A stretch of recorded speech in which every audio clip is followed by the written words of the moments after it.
तो आप लगातार देख रहे हैं किस तरीके से ऐसा लग रहा है कि हमारे देश की राजनीति की दिशा और दशा कहीं ना कहीं आम आदमी पार्टी और उनके नेता सेट करते हुए दिखाई दे रहे हैं। क्या यही वास्तविकता है? क्या भारतीय जनता पार्टी और कांग्रेस आज आपके सेट किए एजेंडे पर चलने को मजबूर होते हुए दिखाई दे रहे हैं? आज दिन भर कुछ ऐसा ही होता हुआ दिखाई दिया। आपने यानी कि आम आदमी पार्टी ने कुछ इस तरीके से अपने आप को जनता के सामने पेश किया है कि न सिर्फ बड़े नाम उनसे जुड़ते हुए दिखाई दे रहे हैं, बल्कि आम आदमी भी अपने आप को आपसे जोड़ती हुई दिखाई दे रही है। उनका यह मिशन है कि अगले 10 दिन के अंदर 1 करोड़ लोगों को वो अपना सदस्य बनाएंगे, और सदस्य बनाते समय वो ये नहीं देखेंगे कि कौन जुट रहा है, कौन कितने पैसे वाला है या कैसे पैसे दे रहा है। एक मुहिम से छिड़ रही है, और ऐसे में क्या ये मुहिम वाकई में एक अलग रंग लाकर दिखा सकती है? ये बड़ा सवाल है। लेकिन आज ये मुहिम कहीं ना कहीं लोगों के मानस पटल पर आगे आती हुई दिखाई दे रही है। देखिए रिपोर्ट। आपका करंट ऐसा लगा कि बड़े बड़े सियासतदानों को दिन में तारे नजर आ गए। दिल्ली हारने के बाद कांग्रेस घबराई है, बीजेपी सहमी है, तो इसकी वजह यह है कि आपने सरकार बनाने के साथ ही अपने चुनावी वादों को पूरा करने की झड़ी लगा दी। पहले मुफ्त पानी, फिर बिजली बिलों में कमी, और उसके बाद करप्शन के खिलाफ हेल्पलाइन नंबर का ऐलान कर केजरीवाल पहले ही गुड गवर्नेंस का संकेत दे चुके हैं। पहली चीज तो ये तो मैं दिल्ली के लोगों को बधाई देना चाहता हूं कि दिल्ली के लोग बहुत बढ़िया एंटी करप्शन पुलिस इंस्पेक्टर्स हैं, बहुत बढ़िया स्टिंग जर्नलिस्ट्स हैं और बहुत अच्छा काम किया है। और अगर दिल्ली की जनता इकट्ठी हो जाए तो मुझे यकीन है कि एक ऐसा खौफ पैदा हो जाए। लेकिन कांग्रेस और बीजेपी खेमे में बेचैनी इसलिए भी बढ़ चुकी है क्योंकि आम आदमी पार्टी बड़े पैमाने पर अपने साथ हर आम और खास को जोड़ने में लगी है। पार्टी की नजर ऐसे चेहरों पर है जिनका इतिहास बेदाग हो। इस कड़ी में मशहूर नृत्यांगना मल्लिका साराभाई, आरबीएस की मीना सान्याल, कांग्रेस की अलका लांबा और वरिष्ठ पत्रकार आशुतोष भी आपका हाथ थाम चुके हैं। लेकिन आपकी नजर आम आदमी पर है। इसके लिए पार्टी ने अपने साथ करीब 1 करोड़ लोगों को जोड़ने का टारगेट रखा है। यह अभियान गणतंत्र दिवस यानी 26 जनवरी तक चलेगा और इस अभियान का नाम है मैं भी आम आदमी। इस अभियान में पार्टी की वेबसाइट पर जाकर कोई भी आपका सदस्य बन सकता है। इतना ही नहीं, पार्टी की तरफ से जारी नंबर पर कॉल करके आपका मेंबर बना जा सकता है। पार्टी के नंबर पर एसएमएस करके भी मेंबर बन सकते हैं। आज से एक स्पेशल कैंपेन चलाया जा रहा है, मैं भी आम आदमी। देश भर में गोपाल राय जी की अध्यक्षता में और उनके संचालन में पूरे देश भर में ये कैंपेन चलाया जाएगा। आम आदमी पार्टी का मेंबर बनना बेहद आसान है। इसके लिए बस आप मोबाइल नंबर 07798220033 पर एसएमएस कर दें। एसएमएस में अपना नाम लिखें और एसटीडी कोड भी, या फिर 07798220033 नंबर पर मिस कॉल ही करें। मिस कॉल करने वालों को एक एसएमएस आ जाएगा। एसएमएस में दिए फॉर्मेट को भरकर फिर एसएमएस करना होगा। जिनके पास मोबाइल नहीं है उनका वोटर कार्ड नंबर लिया जाएगा। हालांकि वक्त कम है और टारगेट बड़ा। आप अपना दायरा दिल्ली से बाहर भी बढ़ा रहा है और यही कांग्रेस और बीजेपी के लिए खतरे की घंटी भी है। आम चुनाव में वक्त कम है और आप दोनों के लिए दीवार बन चुकी है। Team news nation.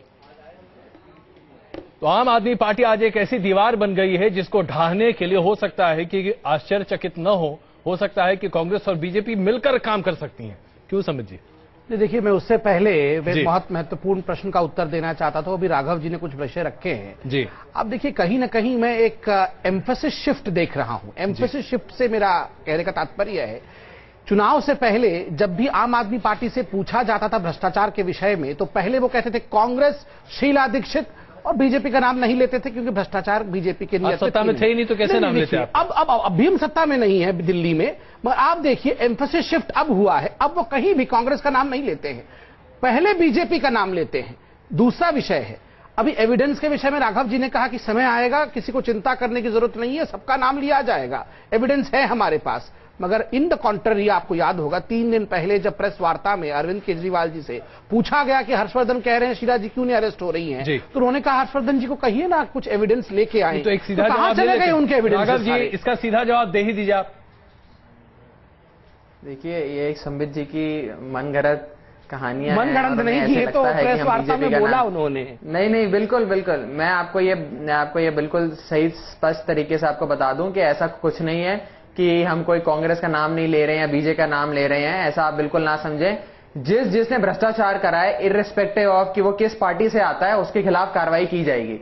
मैं आपको राघव जी, आप चिंता ना करें, आप बस इंतजार करें। राघव जी 7-8 दिन हुए अभी सरकार बने, लोकपाल का ड्राफ्ट भी बन चुका है। ये बता दीजिए भ्रष्टाचार के मुद्दे पर आपके लिए कौन बड़ा अपराधी है, कांग्रेस या भारतीय जनता पार्टी? जिस भी व्यक्ति ने भ्रष्टाचार करा है, बीजेपी, दिल्ली सरकार को एम्फेसिस शिफ्ट कहते हैं।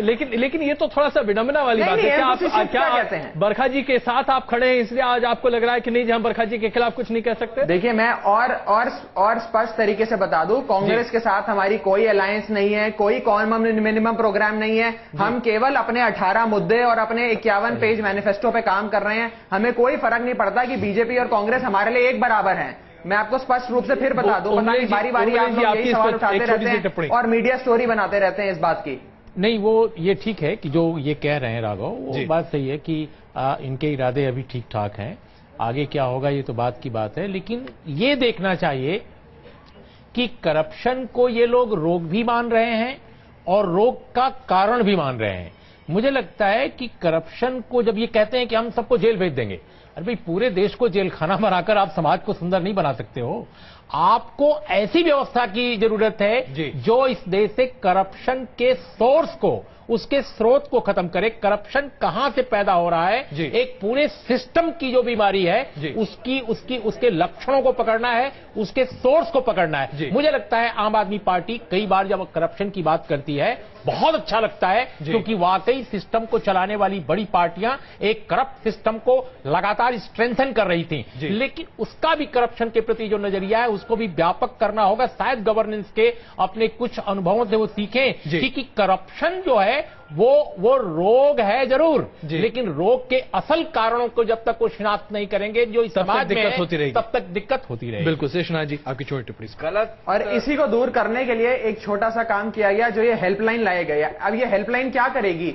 ये हर वो व्यक्ति जो भ्रष्टाचार को राघव जी, आप तो खुद कैंसर के साथ खड़े हैं, जो भ्रष्टाचार सबसे बड़ा जननी है, आप उस कांग्रेस से जुड़े हुए हैं, फिर आप बोल रहे हैं, बताइए।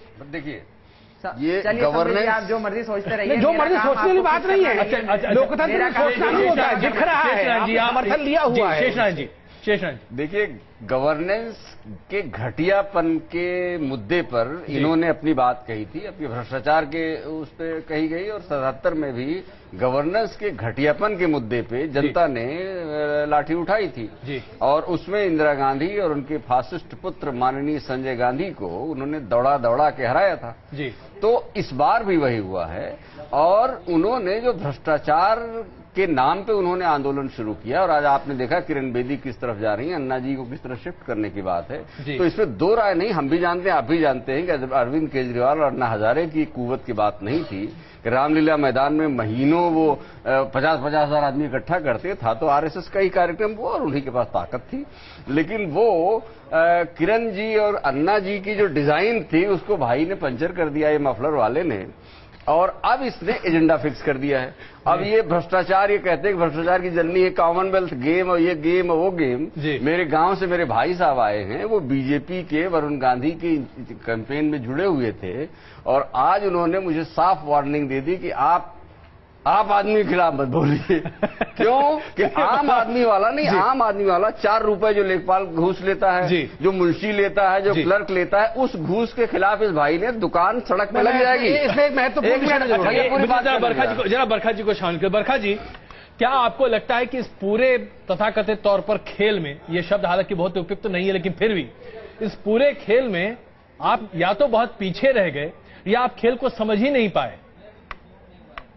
नहीं, आपने एक बात कही थी कि राहुल गांधी जी ने इस बात को स्वीकार किया कि हमें आम आदमी पार्टी से सीखना चाहिए। तो मैं नहीं समझती हूँ कि उन्होंने कोई गलत बात कही। इंसान वही है जो अपनी गलतियों को और अपनी गलतियों को सुधारे। तो इसको हमने मान लिया, उन्होंने, हमारे नेता ने माना। ये एक गर्व की बात है, इसमें कोई शर्मिंदगी की बात नहीं, कोई छोटेपन की बात नहीं। मैं दो विषय दूसरी बात ये भ्रष्टाचार की बात हो रही है जी। भ्रष्टाचार किसी एक पार्टी का मुद्दा नहीं है, ना कांग्रेस का है, ना बीजेपी का है, ना किसी और का है। भ्रष्टाचार एक हमारा आम मुद्दा है, हर इंसान का मुद्दा है, जी क्षमा चाहूंगा आपसे, का मुद्दा है। 9.5 साल तक आपकी अगुवाई वाली सरकार इस देश पर राज्य करती रही, और अगर आप आज ये कहें कि भ्रष्टाचार एक पार्टी का मुद्दा नहीं है, ये देश भर का मुद्दा है, क्षमा कीजिएगा, ये बात हजम नहीं होती है, हाजमोला खाकर भी नहीं। देखिए ऐसा है, वो बदलाव तो हर जगह होता है। एक टाइम होता है कि जनता को बदलाव चाहिए होता है।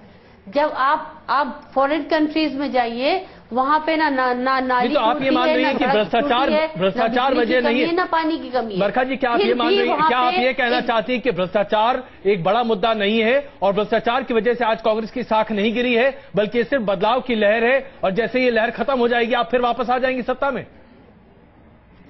देखिए, मैं मानती हूँ भ्रष्टाचार मुद्दा है, मगर एक बदलाव का भी टाइम है। बदलाव 10 साल से हम सेंटर में हैं, 15 साल दिल्ली में हमारी सरकार थी, तो मैं नहीं समझती, पब्लिक को एक बदलाव भी चाहिए होता है।